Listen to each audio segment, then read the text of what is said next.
It's mid-December 1989. We're standing in Palace Square, Bucharest, and the temperature is near freezing. More than 50,000 people have been assembled, many taken directly from schools or workplaces. Some have been standing outside for over 5 hours. They're all waiting for one man, Nicolae Ceaușescu. He's been Romania's leader for 24 years, ruling with strict control. A few days earlier, protests began in Timișoara after a local priest spoke out against Ceaușescu. When residents resisted his arrest, government forces opened fire. That time, news quickly spread, and demonstrations began in other parts of the country. In an attempt to regain control of the public image, Ceaușescu announced a large rally in Bucharest to be aired live on national TV. But it would turn out to be his greatest error. Ceaușescu steps onto the balcony, waving to the crowd as loud. Cheering fills the square. But something feels wrong.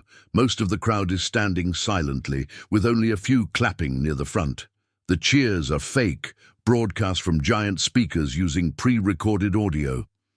He begins his speech, and at first, everything seems under control. But midway through, while he's thanking the rally organizers, shouts erupt from deep within the crowd. "These aren't from the sound system. Someone's firing," Elena, his wife, yells. "They're getting inside," a security guard alerts. Off camera, protesters have broken through the security lines and are approaching the Central Committee building, where Ceaușescu is speaking. The cameraman had been instructed to point the camera at the sky if anything went wrong. Protesters are now directly below Ceaușescu, and both he and Elena shout for them to stay back. "This is a provocation," Ceaușescu mutters as they continue shouting. Security forces briefly manage to push the crowd back, but the moment is lost. Ceaușescu resumes his speech, offering sudden pay raises and increased pensions. Still, after the speech ends, the crowd doesn't leave. They're tired of the deception, the control, and Ceaușescu himself. Protesters spread across Bucharest, chanting, "Down with Ceaușescu," and calling for freedom. Furious, Ceaușescu orders troops, tanks, and his secret police to suppress the protests at any cost, and they act. Protesters are shot in the streets. Snipers fire on those who have barricaded themselves in buildings. By morning, blood covers the streets so heavily that the military uses water cannons to clean it. Meanwhile, Ceaușescu, still in the city, feels reassured. He believes the unrest has been ended. Things will return to normal, he tells Elena. But he's mistaken. Before sunrise, reports arrive that large groups of workers are leaving their factories and marching to the city centre. Something has changed. Soldiers and police, once loyal, are now refusing to fire. Many are joining the protests. Ceaușescu quickly calls an emergency meeting with what's left of the Communist Party's executive bureau inside the Central Committee building. But by this time, hundreds of thousands of people surround the building and begin forcing their way in. With protesters only moments from breaking through, Ceaușescu orders his pilot to land a helicopter on the rooftop. He and Elena, visibly shaken, are helped aboard by bodyguards. Their faces pale, they board with 2 senior officials and 2 guards. The helicopter lifts off just before protesters reach the roof. The pilot first flies to Ceaușescu's residence in Snagov, north of Bucharest. There, Nicolae tries to arrange military support and asks for 2 helicopters to escort them. The reply is firm: no help is coming. The pilot persuades the Ceaușescus to take off again quickly, leaving the 2 officials behind to reduce weight. Ceaușescu instructs the pilot to head toward the western city of Titu, hoping to reach loyal troops.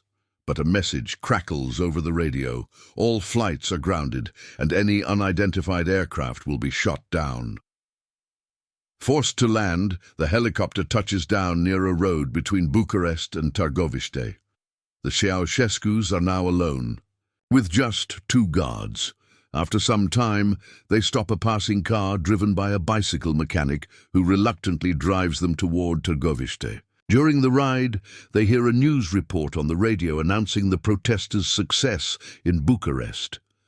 The mechanic, Petrescu, suggests hiding at an agricultural institute on the city's edge. Once there, the director locks the couple inside a room. Not long after, local police arrive and arrest them, handing them over to a nearby military barracks. The newly formed government wants to move quickly.